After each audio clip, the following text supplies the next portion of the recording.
जुलाई 2025 में आपको एक लैपटॉप खरीदना है। 80,000 से लेकर 1 लाख तक का बजट है, तो कौन से प्रीमियम लैपटॉप्स आप खरीद सकते हो वो सब कुछ इस वीडियो में बताने वाला हूं। और जैसा कि अमेज़न की प्राइम डे सेल आने वाली है तो इन सारे लैपटॉप्स के प्राइजेस भी अच्छे खासे ड्रॉप हो सकते हैं। Hello guys, I am Vishal from Techzonical. अब शुरू करते हैं। चैनल पर अगर आप पहली बार हो सब्सक्राइब जरूर करना, क्योंकि मैं हर महीने ऐसे 3 वीडियोस लेके आता हूँ। 40 से 50,000 का बजट, 60 से 70,000 का और 80,000 से लेकर 1 लाख तक का बजट। तो ये जो वीडियो है उसी सीरीज़ का तीसरा वीडियो है और बाकी वीडियोस मेरे चैनल पर ऑलरेडी पड़ चुके हैं। और प्राइम डे सेल जैसा कि अब जुलाई में चलती ही है तो आपको पता होगा प्राइसेस अच्छे से ड्रॉप होते हैं सिर्फ 2-3 दिन के लिए। और अगर आपके पास कोई पर्टिकुलर कार्ड है जैसे कि SBI कार्ड, एक्सिस कार्ड, ये सब कुछ होते हैं तो आपको और भी अच्छा हैवी डिस्काउंट मिल सकता है इनमें से कुछ लैपटॉप्स पर। तो सबसे पहले बात करते हैं कुछ अल्ट्रा बुक्स वगैरह की। और इसमें मैं कोई भी गेमिंग लैपटॉप नहीं इंक्लूड कर रहा हूँ, उसकी वीडियो ऑलरेडी है मेरे चैनल पे, आप जाके देख लेना अगर आपको 80,000 से लेकर 1 लाख के बजट में कुछ लैपटॉप खरीदने हैं। सभी का लिंक वैसे तो डिस्क्रिप्शन में है, लेकिन पूरा वीडियो देख के आपको समझ में आएगा क्या एक लैपटॉप आपके लिए सही है या फिर सही नहीं है। सबसे पहले बात करते हैं कुछ अल्ट्रा बुक्स की। तो अल्ट्रा बुक्स में 2 लैपटॉप। सबसे पहले तो हम एप्पल मैकबुक को ही पहले बात कर लेते हैं कि क्या उसे खरीदना है या नहीं खरीदना है। अब 80,000 रुपये में आपको अभी एप्पल का मैकबुक एयर M2 चिप वाला मिलता है। Okay, well and good. लेकिन वहीं पर आपको 94,000 रुपीज़ में एप्पल मैकबुक एयर का M4 चिप वाला मिलता है। अब जो M2 और M4 में परफॉर्मेंस का डिफरेंस रहा है ना, that is like more than 50%। तो वहाँ पर आपको ज़्यादा अच्छी वैल्यू मिल रही है। जैसा कि मैकबुक M4 जब लॉन्च हुआ तब भी 90,000 रुपीज़ में कई लोगों ने इसे खरीद रखा है। और अगर अभी कार्ड डिस्काउंट लगा कि वो 85,000 में मिल जाए तो आपको मैकबुक M2 इस प्राइस पे 80,000 पे तो जाके नहीं खरीदना है। मैकबुक अगर M2 चिप वाला आप खरीद रहे हो तो मेक श्योर कि 70,000 से नीचे पे मिले। अभी फ़िलहाल इसका प्राइस जो दिखा रहा है वो 78,000 है, इसलिए मैं इसको 80,000 के सेगमेंट में ला रहा हूँ। लेकिन इन केस हो सकता है कि आपको M4 वाला ही 85 में मिल जाए, तो आपको इन दोनों लैपटॉप में कंफ्यूज होने की ज़रूरत नहीं है। 70,000 से नीचे हो तभी आप M2 चिप वाला खरीदना, अदरवाइज थोड़े ज़्यादा इवन पैसे देकर M4 चिप वाला मैकबुक आप ज़रूर खरीद सकते हो। ये काफ़ी ज़्यादा अच्छा है compare to like older generation. लेकिन इनकेस अगर आपको विंडोज़ लैपटॉप ही खरीदना और अच्छा अल्ट्राबुक भी खरीदना है तो वो है लिनोवो का योगो स्लिम 7 आप खरीद सकते हो। अच्छी लॉन्ग बैटरी लाइफ वाला स्नैपड्रैगन X प्लस प्रोसेसर के साथ में। ये तकरीबन 95 से 99,000 के बीच में था। मैं जब ये वीडियो शूट कर रहा हूँ ये अचानक से अभी करंटली अनअवेलेबल हो गया अनफॉर्चुनेटली, लेकिन ये 98,000 के अराउंड इसका प्राइस अभी दिख रहा था थोड़ी देर पहले। तो ये जो काफ़ी ज़्यादा सही लैपटॉप मुझे इसलिए लगा ना कि आपको इस प्राइस में 32 GB की रैम भी ऑफर करता है और 1 TB की SSD भी दे देता है। बस स्नैपड्रैगन X प्लस ये जो प्रोसेसर है, अगर आपको कोडिंग वोडिंग करनी है तब तो बहुत अच्छा है। लेकिन जो है ना, अगर किसी ऐप को इस्तेमाल करना है जैसे कि एडोबी ऐप्स, तो फिर ना ये लैपटॉप ऑप्टिमाइज नहीं है। इनका नेटिव सपोर्ट अवेलेबल नहीं है कुछ सॉफ्टवेयर का ARM आर्किटेक्चर के प्रोसेसर के लिए। तो आपको हो सकता है थोड़े दिन वेट करना पड़े या फिर आपका परफॉर्मेंस ही थोड़ा इमुलेटर में चलाकर ख़राब हो जाए। तो अगर आप ऐसा कोई स्पेसिफिक यूज़ केस रखते हो तो स्नैपड्रैगन प्रोसेसर वाला लैपटॉप मत खरीदो। लेकिन अगर आपको नॉर्मल से टास्क करने हैं, कोडिंग करनी है, वेब ब्राउजिंग करनी है, प्रेजेंटेशंस बनाने हैं या फिर और कुछ भी करना है, सब में ये काफ़ी ज़्यादा अच्छा है। इसमें एक 3K रेजोल्यूशन का अच्छा सा OLED डिस्प्ले भी लगा है। MS Office 2024 भी है और काफ़ी हल्का वेट का है। और योगा सीरीज़ जो है लिनोवो की प्रीमियम सीरीज़ होती है, दिखने वगैरह में भी ये लैपटॉप काफ़ी ज़्यादा फैंटास्टिक दिखाई देता है। अगला जो लैपटॉप मैं आपको रिकमेंड करना चाहता हूँ, अगेन ये भी अल्ट्रा बुक की ही कैटेगरी में आता है, Asus का ZenBook 14।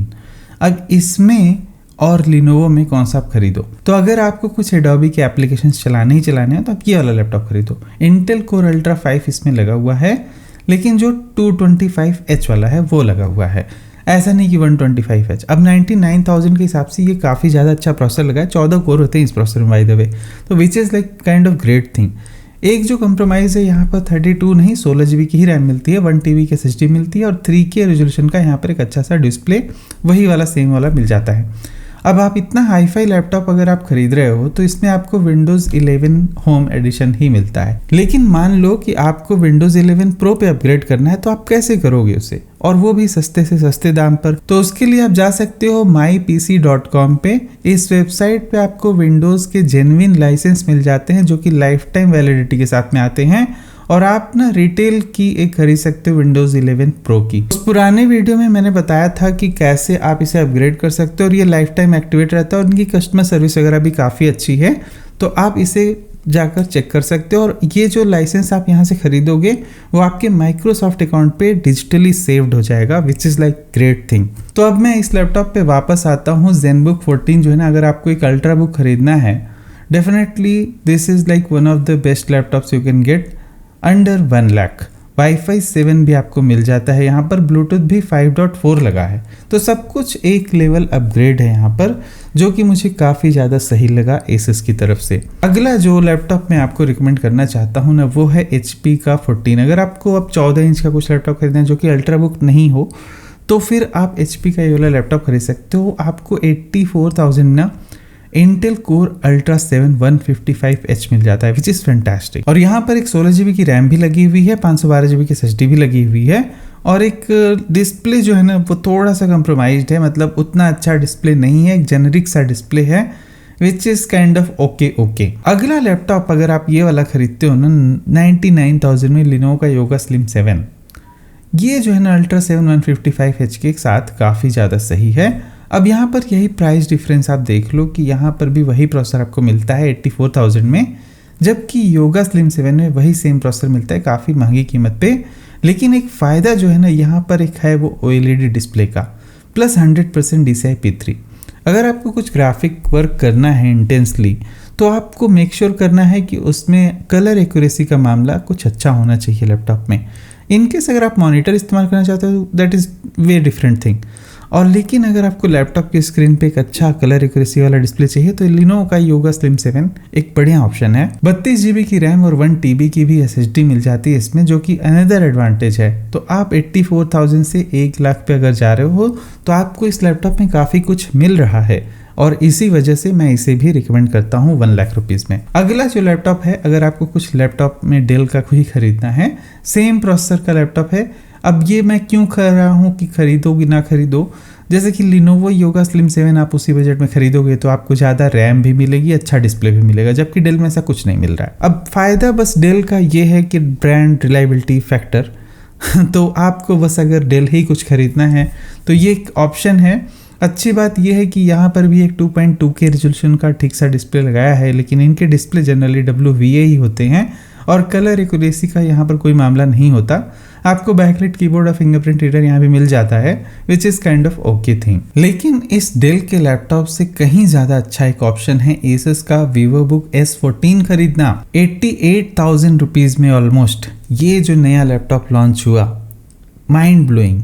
इसमें आपको इंटेल का कोर अल्ट्रा 7 255H मिल जाता है, जो कि बहुत ज़्यादा अच्छा प्रोसेसर है। 5.1 गीगाहर्ट्ज़ तक का आपको मैक्सिमम फ्रीक्वेंसी और 16 कोर मिलते हैं, और वो भी NPU टॉप्स भी हैं इसमें, which is like crazy fast processor.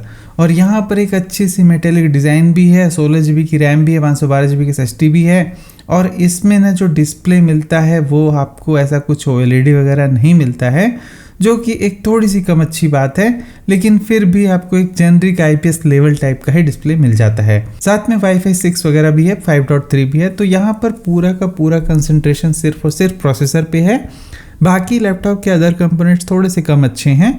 तो मैंने अच्छे कंपोनेंट्स वाला लैपटॉप बता ही दिया आपको, लिनोवो योगा स्लिम 7।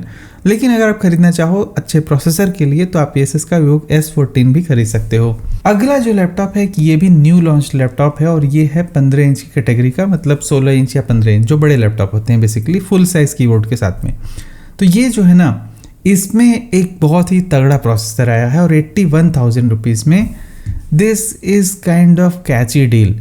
यहाँ पर AMD Ryzen AI 7350 प्रोसेसर लगा हुआ है।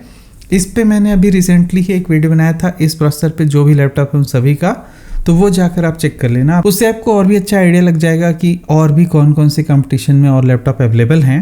यहाँ पर वैसे 16 GB की रैम है, यहाँ पर 512 GB की SSD भी है और 2K रेजोल्यूशन का एक अच्छा सा IPS डिस्प्ले भी है जो कि टच स्क्रीन के साथ में भी आता है। तो अब ये जो लैपटॉप है अपने आप में 81,000 रुपीज़ के हिसाब से बहुत ही ज़्यादा बैलेंस स्पेसिफिकेशन लेके आता है। अब लेकिन अगर आप ऐसा पूछो कि क्या ये जो नया वाला प्रोसेसर आया है जो इंटेल कोर अल्ट्रा 7 255H उससे अच्छा है, नहीं, उससे कम अच्छा है थोड़ा, वो ज़्यादा अच्छा प्रोसेसर है। उसके लैपटॉप भी आप देखोगे प्राइजेस इससे ज़्यादा ही रहते हैं, लेकिन ये जो प्रोसेसर है पर्टिकुलरली ये जो एक प्रोसेसर है इंटेल का, इंटेल कोर अल्ट्रा 5 125H, ये प्रोसेसर उससे बेटर है डेफिनेटली। अगला एक लैपटॉप मैं आपको बताना चाहूँगा 88,000 रुपीज़ में। अब ये भी अल्ट्रा 7 155H के ही साथ में आता है, लेकिन इसमें और भी चीज़ें हैं, जैसे कि 16 इंच का लैपटॉप है और इसमें बढ़िया सा एक IPS डिस्प्ले भी लगा है, 16 GB की रैम, 1 TB की SSD भी लगी हुई है और यहाँ पर आपको 100% sRGB भी मिलता है। तो मैं इन जनरल क्या नोटिस कर रहा हूँ कि जितने भी लिनोवो के लैपटॉप हैं सभी में कुछ एक नेक्स्ट लेवल की चीज़ें चल रही हैं, सभी में एक बढ़िया डिस्प्ले दिया जा रहा है, बिल्ड क्वालिटी अच्छी हो रही है, डिज़ाइन अच्छा हो रहा है, जबकि वहीं पर ये जितनी भी अमेरिकन कंपनीज हैं लाइक डेल, HP, सभी पता नहीं क्या ही हमें बेचे जा रहे हैं। So this is like sad reality. अगर आपको ब्रांड रिलायबिलिटी फैक्टर पे इतना ही कुछ सोचना है, लिनोवो भी काफ़ी ज़्यादा सही है। मेरे पास खुद भी बहुत सारी चीज़ें हैं लिनोवो की, मैंने एक टैबलेट भी ख़रीदा था, फिर मॉनिटर भी आया था, तो मैंने बहुत सारे प्रोडक्ट्स इनके टेस्ट करके रखे हैं। मेरा इवन लैपटॉप भी जो है इसका लिनोवो आइडियापैड था पहले। तो बाकी सारे कुछ मुझे लिनोवो के प्रोडक्ट्स में कोई कमी नहीं लगती। और आप ऐसा बोलोगे कि लिनोवो से बायस्ड हूँ, नहीं, बायस्ड अभी की कोई बात नहीं होती यहाँ पर, बस प्रोडक्ट्स अच्छे हैं इसलिए आपको ऐसा लग सकता है। जिस दिन HP या डेल वाले अच्छे लैपटॉप बनाएंगे मैं उनकी तरफ भी बायस्ड हो जाऊँगा। So not a bad idea. Anyways, एक आखिरी लैपटॉप है Asus की तरफ से, और Asus तो मतलब है ही, हमेशा से अच्छे ब्रांड्स रहे हैं, लेकिन एक जो मुझे कमी दिख रही है Asus में आजकल कि ये लोग 40-50 हज़ार के सेगमेंट में अच्छे लैपटॉप्स नहीं ला रहे हैं आजकल। इनके जितने भी 70 हज़ार से ऊपर के लैपटॉप आ रहे हैं, मतलब माइंड ब्लोइंग। पिछली बार मैंने एक Asus का लैपटॉप भी रिव्यू किया था, दैट वाज लाइक फैंटास्टिक, और उसी सीरीज़ में मतलब Asus VOOX S16 आ चुका है अभी। इसमें भी वही अल्ट्रा 7 255H है जो कि आपको सिर्फ 90,000 रुपये में मिल जाता है। बढ़िया सा प्रोसेसर है ये, 16 GB की रैम, 512 GB की SSD, और इसमें आपको कोई खास कंप्लेंट करने को नहीं मिलेगी। बस प्रॉब्लम है थोड़ा सा, मतलब डिस्प्ले जो है इन्होंने कम अच्छा निकाला है। तो ये जो Asus VivoBook S14 और S16 आए हैं, डिस्प्ले छोड़कर ये काफ़ी अच्छी परफॉर्मेंस वाले लैपटॉप हैं। अगर आपको कोडिंग वोडिंग इंटेंस वाली करनी है कुछ, तो इन लैपटॉप्स पे चले जाओ, बहुत अच्छी मिल जाएगी वैल्यू, और इन लैपटॉप में बैटरी लाइफ भी अच्छी मिलने वाली है। तो ये सारी बातों को ध्यान पे रखते हुए ये लिस्ट यहीं पर कंप्लीट होती है। सभी का लिंक वीडियो के डिस्क्रिप्शन में है। मिलते हैं अगले वीडियो में कुछ और विचारों के साथ। तब तक goodbye, thank you for watching, will see you again there.